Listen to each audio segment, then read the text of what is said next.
안녕하세요. 오늘도 금집사의 간증 팟캐스트에 오신 여러분들 환영합니다. 저는 금집사고요. 오늘의 번아웃 간증 시작해 보도록 하겠습니다. 제목에 제가 자본주의라고 좀 써놨어요. 썸네일에. 자본주의는 우리가 사실은 좀 우리 사회를 움직이게 하는 어떤 큰 관념이기 때문에 뭐 낯선 단어는 아니에요. 그죠? 그런데 우리가 언제나 낯설지 않은 것을 낯설게 보는 그런 습관을 좀 가지면 우리가 좀 특별한 묵상을 할 수가 있고 또 하나님께서 거기에서 특별한 또 깨달음을 주시는 것 같아요. 자본주의를 오늘은 좀 낯설게 이야기해 보도록 하겠습니다. 제가 이제 번아웃 기간에 자본주의에 대해서 이제 묵상을 할 기회가 있었습니다. 그래서 자본. 그러니까 제가 대학을 막 읽고 있었다 했잖아요. 그래서 본이 어디냐, 이제 그 근본을 얘기를 하는 그거를 하다가 자본주의? 이렇게 된 거예요. 돈이 근본이란 말이야? 이렇게 된 거예요. 여기서 이제 깜짝 놀란 거예요. 그러니까 우리의 근본, 먼저 해야 되는 것, 우리의 존재의 이유, 뭐 이런 것이 예수님의 뿌리를 두고 있어야 되는데 우리 사회가 돈의 근본을 두고 있네? 이제 이러면서 제가 거기서 갑자기 와장창 깨진 거예요. 아, 이거 깜짝 놀랄 일이구나. 이게 돈의 근본을 두고 있다니. 그러면서 이제 묵상을 한번 시작을 해봤는데요. 여러분, 이제 우리나라가 사실은 이제 막 다른 나라 같지가 않아요. 왜냐면 다른 나라들은 좀 서서히 이렇게 발전해오고 변화해온 그 기간이 있다면요. 우리는 단 2세대 만에 어마어마하게 바뀌었습니다. 그러니까 저희 할머니 세대가 이제 전쟁 세대셔요. 저희 할머니께서 27년생이시니까 그분이 이제 일제강점기에 한복판에서 태어나셨고, 그리고 20대에 전쟁을 겪으셨어요. 그러니까 그 세대 분들은 그냥 살아 계신 게 감사했던 거야. 그냥 버텨주는 게 감사했던 그 세대입니다. 그래서 정말 너무너무 존경하고 정말 대단하신 분들이에요. 근데 그분들이 그렇게 버텨주시면서 그 다음 세대에게 주신 것이 이제 출세해야지. 잘 살아야지. 이거거든요. 왜냐면 너무 못 살았어. 진짜 제가 막 할머니를 이해해 보려고 막 태백산맥도 읽고 막 토지도 읽고 막 이러면서 막 대하 역사 소설 같은 걸 막 읽어가지고 좀 이해가 되더라고요. 왜냐면은 너무 이제 작가분들께서 디테일하게 그 상황 설명을 해주시니까 제가 조금 이해가 됐어요. 왜냐면은 나는 그 다음 세대잖아. 아예 이해가 안 돼. 왜 저러는 거야 도대체 막 이러면서 이해할 수 원래 없죠. 원래 없는 존재들이라서. 그런데 어쨌든 납득이 안 되는 거야. 그러니까 수용 자체도 안 돼. 하여튼 너무 심각하게 막 이게 차이가 나니까 너무 이해가 안 됐는데 그런 소설들을 보면서 이래서 자꾸 그렇게 하셨구나 하는 것들을 제가 좀 많이 이해하게 됐어요. 근데 이제 그 다음 세대한테 공부 열심히 해라. 그래서 출세해라. 그래서 잘 먹고 잘 살아라. 요거가 끝이었던 거야. 그 이상으로는 뭘 얘기할 게 없어. 왜냐면 이 세대들은 너무너무 힘들게 버텨오신 세대이기 때문에. 그러니까 그 다음 세대는 50년대생들이란 말이에요. 이 베이비 부머 세대 분들은 실제로 그분들이 내려주신 그 관념 그대로 하셔가지고 우리나라를 세웠어. 완전히 그냥 폐허가 된 나라를 다시 세운 분들이야. 그러니까 이분들은 또 얼마나 또 대단해. 그러니까 이분들은 정말 이분들한테 감사해야 돼요. 그래야 우리 이 다음 세대가 잘 살았잖아. 우리가 이제 편안하게 살았잖아요. 근데 이제 문제는 또 뭐냐면 여기서 이분들이 성공을 했잖아. 그러니까 하면 되는 시대였어. 하면 되는 시대. 그러니까 뭘 하면 다 돼. 막 황무지니까 그냥 거기다 세우면 다 되는 거야. 그러니까 성공신화도 있어. 그리고 하면 다 돼. 그리고 실제로 출세도 할 수 있었어. 그리고 돈도 벌 수 있었어. 그러니까 이분들의 입장에서는 아랫세대가 왜 힘들어하는지 이해를 못 하시는 거야. 왜냐면 그때는 다 됐거든.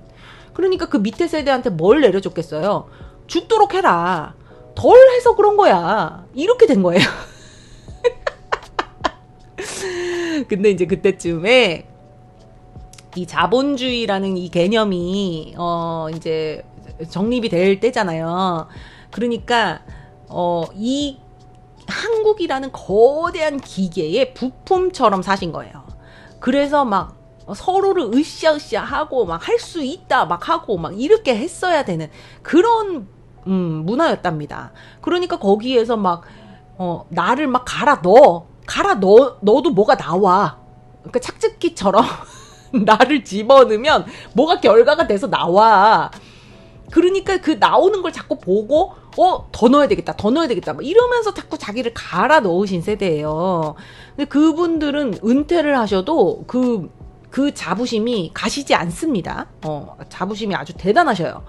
근데 그때는 그게 됐었어. 근데 그게 이제 하나의 관념으로 우리 80년대 세대들한테 내려온 거예요. 근데 80년대 세대는 그런 세대가 아니거든. 그리고 저희가 고등학교 2학년, 3학년 뭐 이 언저리 그때쯤에 이제 IMF 맞고 막 이러니까 뭐 이 다음 세대는 이제부터가 이제 이 자본주의의 그것에 이제 폐해가 드러나기 시작합니다. 잘 생각해보면 이 자본주의라는 관념이 그때 이제 우리 한국이 잘 살자 막 하던 그 관념 그대로 우리한테 이데올로기로 자리를 잡아서 아주 우리의 머릿속에 확 바뀌었죠. 그러니까 다른 나라도 자본주의를 택하고 있어요. 근데 막 이렇게 급진적이진 않았어. 근데 우리는 너무 급진적이다 보니까 이 다음 세대한테 이걸 세뇌를 시켜. 이게 막 교육을 통해서 막 밑으로 내려보내는 거야. 그러니까 안 되면 더 해. 안 되면 되게 하면 돼. 약간 요런 거. 갈아서 너를 갈아 넣어. 그러면 된다니까? 약간 이런 거. 그 다음에 더 벌어야 돼. 더 잘 살아야 돼. 더 많이 벌어야 돼. 지금 버는 걸로 만족하면 안 돼. 요런 것들. 그러려니까 어떻게? 좋은 대학 가야 돼. 그러니까 공부 미친 듯이 해야지. 이름 얻어야지. 사회에서 인정받아야지. 라는 어떤 그 자본주의의 관념이 우리 머릿속에 아주 켜켜이 이 레이어드 됐어요. 그게 brainwash. 세뇌된 상태죠. 이렇게 세뇌를 돼버리니까 다른 생각을 할 수가 없어. 왜냐면 방법을 그거밖에 몰라. 그거밖에 안 배웠으니까. 뭐 깨져본 적도 없고. 그러니까 안 되면 되게 하려고 끊임없이 자기를 갈아 넣는 그 방법밖에 알 수가 없는 거예요. 근데 이게 부모님한테로만 온 게 아니라 전 사회가 다 그러니까 내 친구도 그 친구 부모님한테 그렇게 교육을 받았어. 그러니까 학교에 가도 그 분위기, 선생님들 그 분위기, 그리고 뭐 사회에 나가도 다 같이 그런 분위기예요. 그러니까 그게 맞는 줄 알았던 거야. 근데 어떻게 됐습니까? 우리가 그 세뇌된 형태의 그 관념대로 그것이 우리 안에서 막 동력이 돼가지고 막 움직이면 우리가 우리를 갈아 넣다가 내가 없어지는 사태를 맞이했잖아요. 그게 번아웃이잖아요. 그 당시에는 번아웃이라는 것도 없었어. 막 뭐 토요일까지 일했잖아요. 그죠? 그러면 야근은 기본이고 뭐 이거는 뭐 노동법이고 뭐고 뭐 난장판이었어요. 그냥 오로지 발전만 생각하는 그런 정말 뭐라 그럴까요? 좀 독하고 아주 집요한 그런 국민성으로 막 밀고 나갔답니다. 그러니까 발전을 했는데 이제 거기에 폐해가 우리 이제 밑에 세대들한테 이제 벌어지는 거예요. 그러니까 자기 자신을 돌아보고 자기 자신에 대해서 관심을 가지고 그거를 수신이라 하잖아요. 자기 자신을 갈고 닦는 거. 그런 거에는 일절 관심이 없어. 그러니까 존재를 잃어버렸어.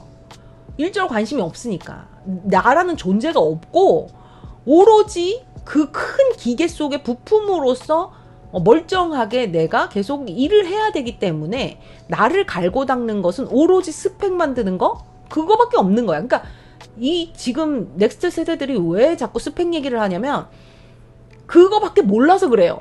그 위에서 자꾸 그렇게 얘기했던 게 내려오고 하다 보니까 결국 그 말이 스펙까지 만든 거예요.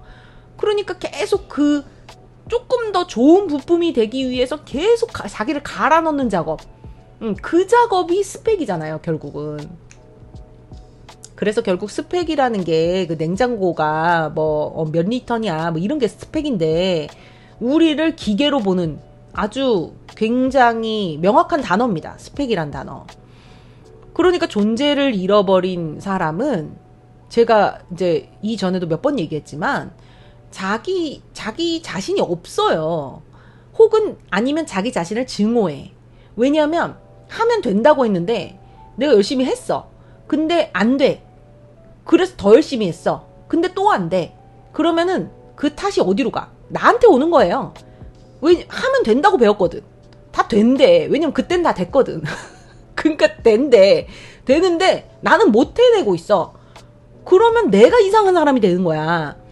그러면 이제 점차 나를 증오하게 됩니다. 그러면서 결국은 살아 있어야 할 이유를 잃어버려요. 거기까지 가는 거예요. 그게 아주 고든 길이 쭉 펼쳐집니다. 거기서. 그러한 세뇌된 이 관념, 이거를 주님께서 갑자기 낯설게 보게 하시면서 알게 해주시더라고요. 제가 진짜 깜짝 놀랐어요. 왜냐면 제가 이 돈에 대해서도 막 이제 그 여러 서적들도 막 읽고 막 이러면서 공부도 하고, 돈을 하나님 앞에 내려놓는 연습, 그리고 이제 11조를 다시 이제 막 재건을 하고, 물질은 저의 것이 아닙니다. 주님께서 주시는 것입니다. 막 결단도 하고 막 이렇게 해서 살아온 지금까지의 시간들이 다 그냥 무색하도록 제 안에서 자본주의, 돈을 근본으로 하는 그 발전기가 계속 돌아가고 있었던 거예요. 그게 저를 움직이게 하는 원동력이었더라고요. 그러니까 제가 계속 뭔가 사회에 인정을 받으려고 하고, 명성을 얻으려고 하고, 돈을 벌려고, 더 벌어야지, 더 잘 살아야지, 이거에 막 초점을 맞추고 그것으로 막 나를 돌리면서 나를 막 착착기다 갈아 넣고, 더 좋은 부품이 되기 위해서 자꾸 이것저것 손대고 뭐 이랬던 모든 과정들이 다 그 자본주의에서 온 거였더라고요. 그러니까 너무 허탈하고 어이가 없는 거예요. 그게 내 인생 전체를 꿰뚫는 어떤 관통하는 그 관념이었던 거예요. 그러니까 진짜 왕건이가 튀어나왔죠. 정말 왕건이죠. 그러면서 이 자본주의로 인해서 내가 계속 그렇게 아웃풋을 내기 위해서 그렇게 미친 듯이 했구나 라는 것을 제가 좀 알게 됐습니다. 진짜 굉장히 낯설어 보이더라고요, 자본주의가. 그 전까지는 그냥 당연한 걸로 봤는데, 이것이 내 안에서 움직이는 원동력이라고 생각하니까 제가 너무너무 속상했고요.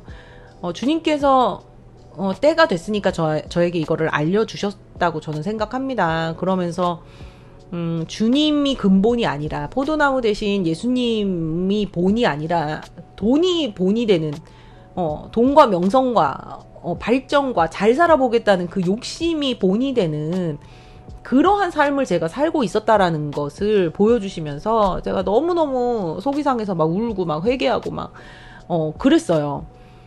그러면서 사실은 내가 잠자고 있었다는 것도 알게 됐거든요. 근데 여러분, 내가 이 죄를 지으려고 지은 게 아니라요, 이 자본주의 같은 경우는요, 태어나자마자 지금까지 쭉 세뇌됐어요. 쭉. 그러니까 모두가 그렇다고 하니까 나도 그런 줄 아는 거야. 모두가 그렇다고 하니까. 그러니까 이게 당연한 거라고 생각하고 그냥 의심 없이 비판적인 사고 하지 아니하고 그냥 흡수한 거예요. 그러니까 내 안에서 켜켜이 이게 쌓여가면서 이게 나를 만드는 어떤 하나의 재료가 됐어요. 그래서 우리가 이것을 깨어있음으로 해서 보지 아니하니까 거기에 그냥 쭉 물들어 버린 거예요, 그 색깔이. 그래서 우리가 사실은 우리가 알지도 못하는 죄를 막 짓고 있었던 거죠. 주님을 자꾸 밀어내는 거야. 주님을 자꾸 바깥으로 밀어내고 내 삶에서 밀어내고 돈, 무엇을 먹을까, 무엇을 입을까, 그거 고민하고 막 그거 붙드느라고. 아이고, 그래서 제가 너무너무 깜짝 놀랐고, 이것이 비단 나의 문제만은 아니겠구나. 저희 그래서 남편이랑도 막 이야기를 많이 나눴고요. 또 이것을 알게 된 이후에 딸을 교육하는 방식도 조금은 더 깨어진 모습으로 해야 되겠다. 돈을 잘 관리하는 것이지 돈이 네 것이 아니다라는 거를 좀 이거를 얘기를 해줘야 되는데, 제가 그 이전까지 깨닫기 전까지, 주님께서 이것을 박살내시기 전까지 제가 제 아이한테 뭔가를 또 그렇게 스며들게 했을까봐 좀 걱정이 많이 돼요. 주님께서 또 그것을 또 깨주셔야 되겠죠. 네, 그래서 우리가 자본주의에 상당 부분 세뇌되어 있었다라는 것이 오늘의 그 깨짐입니다.